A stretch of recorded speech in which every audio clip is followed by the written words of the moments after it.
Hello, all. Dominic again. Today, I wanted to talk about religion and how best to understand religion and the truth that they are trying to convey. When it comes to religion, there are layers to understanding the religion, and within those layers, there are categories that I'll go over. And there are many different interpretations of religions that may fit into these categories, and that would make multiple interpretations correct at the same time. Um, However, some interpretations have more value or deeper meaning or closer to the truth than others. And I'm going to be explaining the layers of religion and the categories so that you can better understand the truths that the religions of the world are trying to convey. So, the first layer to understand religion would be the exoteric. The exoteric is there for the masses to grasp onto, for the people who don't really have time to look into these subjects deeper, for the people who might not want to participate in certain rites or rituals. The exoteric is just there for people to give them a general idea of what these religions are all about. Um, the the exoteric was essentially put there by a specific group of people for the masses. All right, and we pretty much call these people the priests. And the priests, they may be stuck in the exoteric themselves, but the ones who aren't, they generally want to keep the masses stuck in the exoteric, because if they were to probe deeper beyond the surface meaning of these religions, uh, well, they would quickly realize they don't need the priests telling them what these religions actually mean. So that's what the exoteric is. It's the outside layer designed for the masses by the priests and the churches and who wrote the doctrines of the religions. Beyond the exoteric, we have the esoteric. The esoteric delves deeper and comes closer to the overall truth that religions are trying to convey in the first place. Now, it should be noted that the esoteric is not the truth itself. But it is closer, and it's where the exoteric stems from, right? So the exterior, now you're getting to the interior of the knowledge, and this is where the priests are, and other theologians, people who study it, people who participate in rituals. Uh, they understand the esoteric meanings of religions or other spiritual practices, right? But beyond the esoteric is the truth. At the center of it all these religions, they come from a source, and this source would basically be the truth. And to penetrate the layers of the esoteric and the exoteric would bring you closer to the truth. You cannot have the esoteric or the exoteric without the truth. It's basically like a heart that pumps the information beyond itself into the realms of what we call esoteric and exoteric. However, people have taken these truths and they've made it their own, or they put their own interpretations on it, or they wanted to make it their own doctrine. So, this is the layers that religion is trying to convey: the exoteric, which is for the masses, the esoteric, which delves beyond the exoteric, and then at the heart of it all is the truth, which is pretty much the source of all the information that these religions are talking about. Now, I mentioned categories earlier as well. There are 3 categories, I would say, that are important to understanding these religions.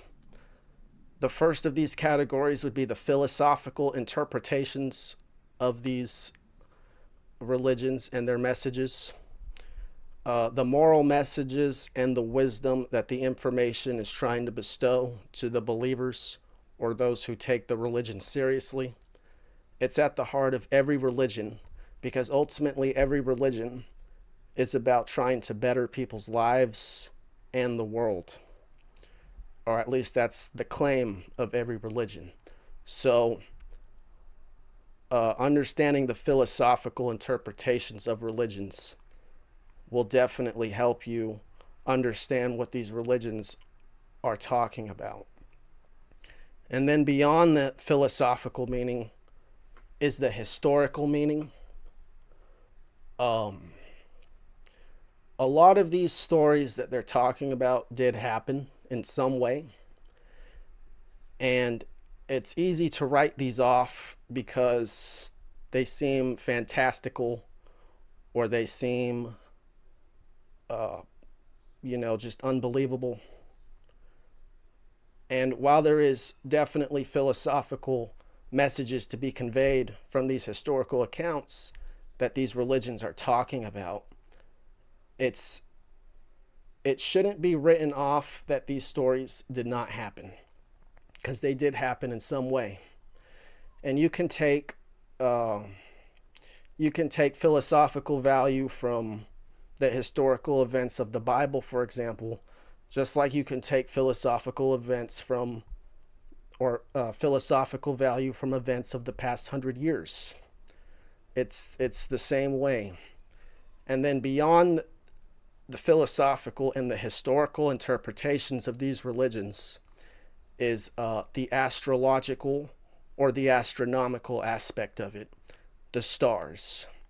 The stars are at the heart of every religion, and they're actually tied into the historical and philosophical aspects of it as well, because essentially mankind has always been guided by the stars historically, and there's much philosophical meaning and messages that we can take from the stars as well, in the form of the zodiac. But if you really get down to it, it even says it somewhere in Genesis, right in the beginning, that God wrote his book in the stars, pretty much. So understanding that these religions are talking about the stars in an exoteric and an esoteric manner is also important to understanding what these religions are talking about. So I'll give you an example of the truth of one of the meanings in the Christian religion, for example, revolving around the original sin. The original sin, being born into sin, means that you are born into a 3-dimensional universe where the sine wave is ever present. Okay? The sine wave right now is being emitted by atoms all around us, the atoms of our very body. And it's basically the ebb and flow, the rise and falls of creation and the beings within it. And it's essentially a symphony of the universe, the sine wave. And, the exoteric meaning is they try to demonize it. Like, oh, you're born into sin, so now you got to accept our religion. No, that's not necessarily what that means. Being born into sin just means that you're born in the 3D universe and you're made of atoms. So technically, everyone and everything that's ever existed in this universe was born into sin, including Jesus Christ. However, it should be noted that the life within our bodies was not born into sin, because the life that animates our bodies is not of this world. But the atoms are what's of this world, and as long as we're in this world, and as long as we're of atoms, we will be in sin. So it's nothing like, oh, you're born wicked, right? It's nothing to do with that. But there is another philosophical interpretation we can take from the story.